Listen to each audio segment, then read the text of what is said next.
Remue ménage. Remue ménage.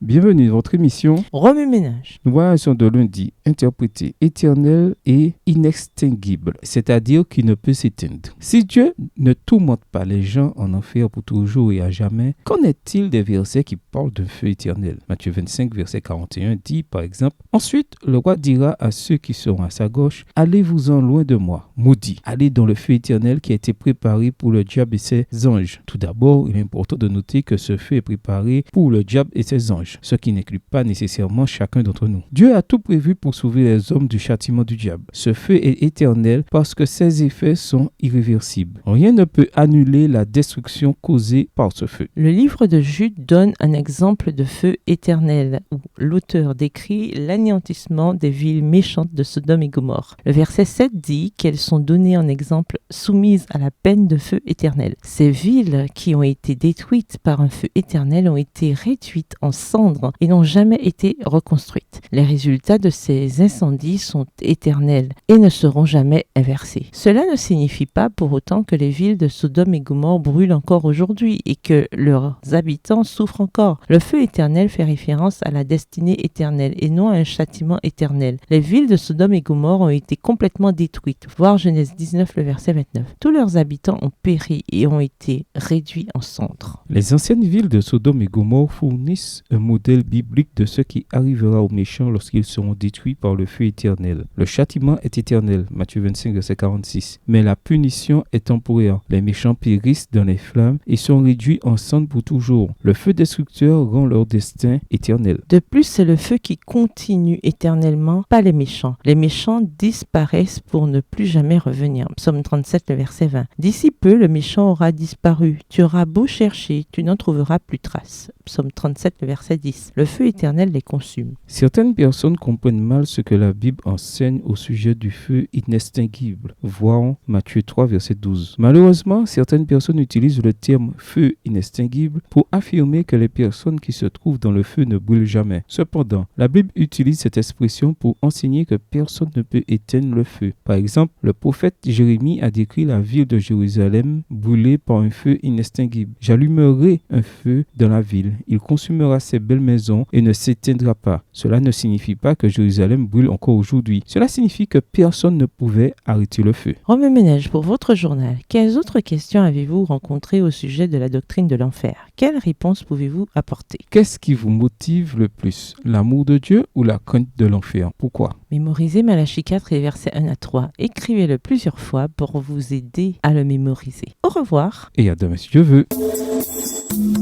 Remue ménage. Remue ménage.